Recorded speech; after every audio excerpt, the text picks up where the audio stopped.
àmọ́ tí bí tó bá mi sọ yẹn náà ni. ọ̀rọ̀ wo?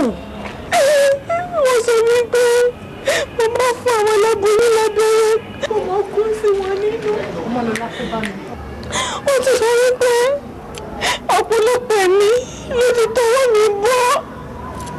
ọ̀rọ̀ mi rà ẹgbẹ́ tó ní ti wà tó wọ́n rẹ̀. bá mi fi mú. ẹ̀yin tó kù ẹjọ́ nítorí Ọlọ́run ẹ bá wa wo kíní yìí ṣe handcuff lọ́wọ́ ọyìn lọ́wọ́ ọmọlúwàbí tó bá yẹ pé ti tòwó owó wà tá máa fún yín but mi ìfẹ́ ṣe rí ọ̀rọ̀ lẹ́yìn lọ́hùn yẹn kù. madam ẹni sì rí ẹ má lọ jẹ. ṣé bẹ ṣé wò wá ìyá jẹ ní tẹ́bí pa. ẹ má ṣe mistake. ẹ ṣe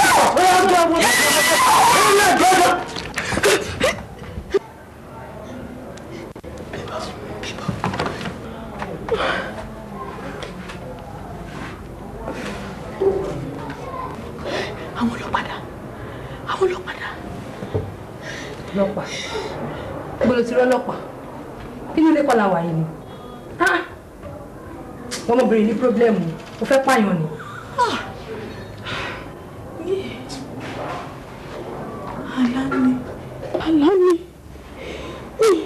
àlá burúkú bí n bọ́lá mo dárò ẹlẹ́dàá mi ìwọ̀n ibi má jẹ́ kó ṣe lórí mi o ẹlẹ́dàá mi kò yà. Bímbọ́. Ọ̀dá mi kọ̀yà ní àárọ̀ rẹ̀. Kí ni? Alábùkù kọ́ ló má jẹ́ kó ṣẹlẹ̀ mi lórí. Àmì bí irú aláwọ̀ mi. Mo lálàá pé mo wà nílé. Ìwé ti jáde. Àwọn ọlọ́pàá yìí dé. Ó dé bó ṣe dé wọ́n sọ pé mi ni wọ́n wá ibẹ̀ mo máa ń pa èèyàn nígbà wọ́n gbọ́ pé máa ń fún àwọn aláboyún lábẹ́rẹ́ kó mọ́ kó kíní kó ṣàkóṣekéṣeké sí mi lọ́wọ́. Ibi tí mo ṣáà ti ń pariwo ṣáà máa sọ̀rọ̀ ni ó bá wa lẹ́nu ẹ̀. Ìgbà tó ṣàbá wa mo ṣáà máa explain fún ẹ. Bí kan ni wọ́n ṣe tì mí nìyẹn, ibi títì yìí ni mo wà ti jì. Kó má jẹ́ kó fẹ́ ṣẹlẹ̀. Ọmọlọ́lá, ọ̀rọ̀ tí mò ń bá ẹ sọ láti bẹ̀rẹ̀ wípé jáwọ́ nínú iṣẹ́ ibi. Kí ló ń gbà nínú kágbóyàn lábẹ́rẹ́ pa? Owó oṣù ẹ tó ẹ jẹ. A ní ìlú wa ókè, èlò gan ló fẹ́ sọ fún ẹ. You are okay. Ìwọ náà rí ń sìn. Àlá inú mi dùn pé fúnra rẹ̀ ló láàlá yìí tí kì í ṣe irú mi báyìí ló wá sọ fún pé mo lálà wà sọ pé tìtorí pé mo jáwọ́ wọn òun ní tí kẹ́ ẹ̀ serious. Ọmọlọ́lá jáwọ́ nínú iṣẹ́ ibi. Màá jáwọ́ in fact mo ti jáwọ́ bẹ̀rẹ̀ èyí tí mo ṣe sílẹ̀ kó ló máa ti jẹ́ kó sún mi dọ́gbẹ́ ẹ̀wọ̀n ni. Ọlọ́run ò fẹ́ pé lẹ́ṣẹ̀ ìrònú pé ìpadà nìkan ló fẹ́. Just give your life to Jesus and Ọlọ́run á gbà ẹ́. Let us pray.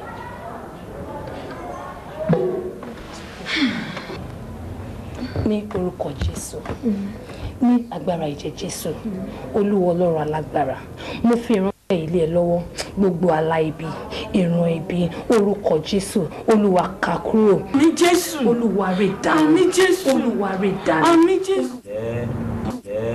Mọ́mí wa. Yes sir. Ẹ ǹlẹ́ ìyá wa. Ẹ ṣé sà o. Ẹ ṣé sà. Ẹ ní àbúrò yìí ni àwọn ìyá yìí. Àbúrò mi ni. Tó Ọlọ́run aṣọ ọmọ àbíró fún wọn. Àmín o Jésù. Jésù ò ní jẹ́ kẹ́ rógun àbíkú mọ́. Àmín Jésù.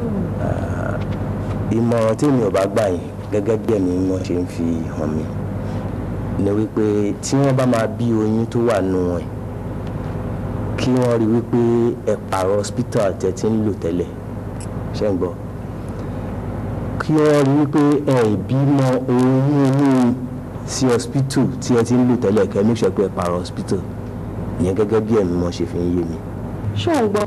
sista mi kò possible family hospital ni tí mo bá ti Báyọ̀ àti family ẹ̀ ń lò ní. ṣó bẹ̀rẹ̀ bó ṣe máa gbé ẹnu jẹgẹjẹgẹ nìyẹn bó ṣe ń ṣe nìyẹn o ó ti ẹ̀dá tó jẹ́ pé wájú pásítọ̀ ló ti ń sọ ilé.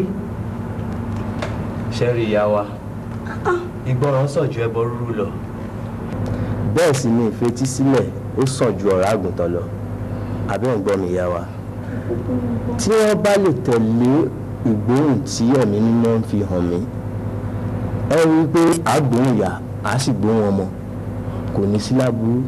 lẹ́yìn tọ́mọ bá wà tí ìyá wà tán, Olúwa ní òun ní àṣírí kan tó ń ṣetán láti fi hàn wá tí ó sì jẹ́ ìyàlẹ́nu fún wa. ṣó ti ìmọ̀ràn tí màá gbà yín nìyẹn. pásítọ̀, ẹni kó má bímọ sí hospital tó ń lò tẹ́lẹ̀tẹ́lẹ̀. kí wọ́n má lù mọ́. nípa ọmọ bíbí sílùú òyìnbó nǹkan. kí wọ́n wá gbìyànjú ẹ̀.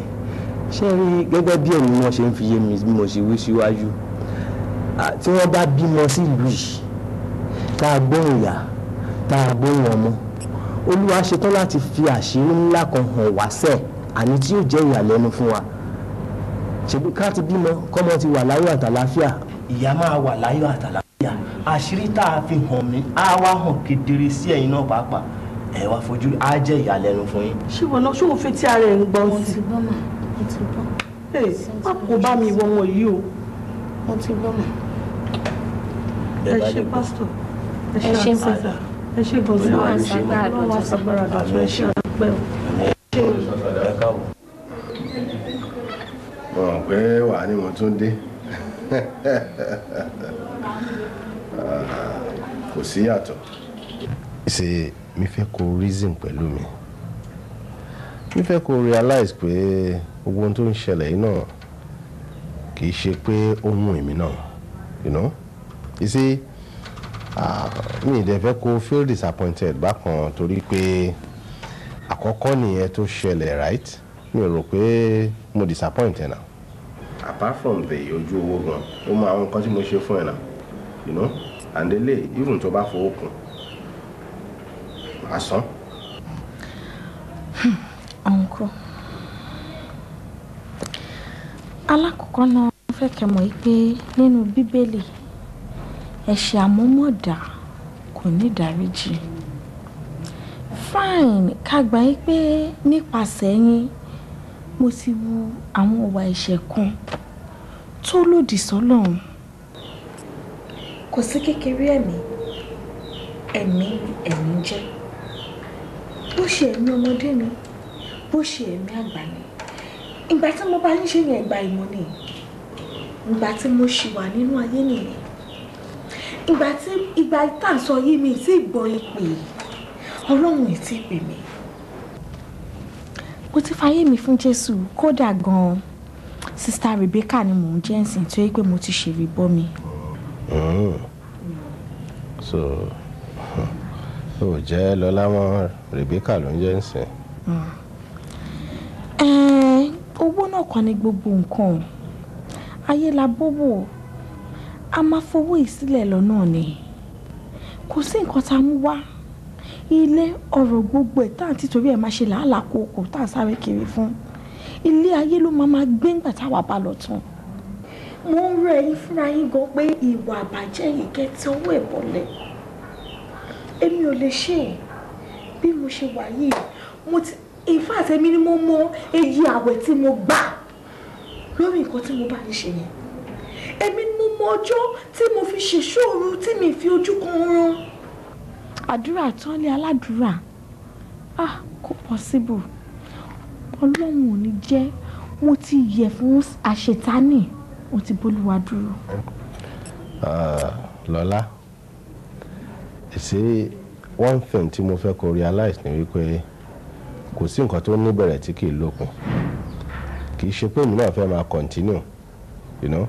Eléyìí tí mo wá ṣe is the last one tí màá ṣe, right? In fact, bàbá mi ṣe léyìí àìgbà mélòó náà wọ́n kàn try kó jáde sí ọwọ́ Ọmọlọ́lá, ṣe ohun tó ní ṣe tán kó dẹ̀ padà sí Sister Rebecca.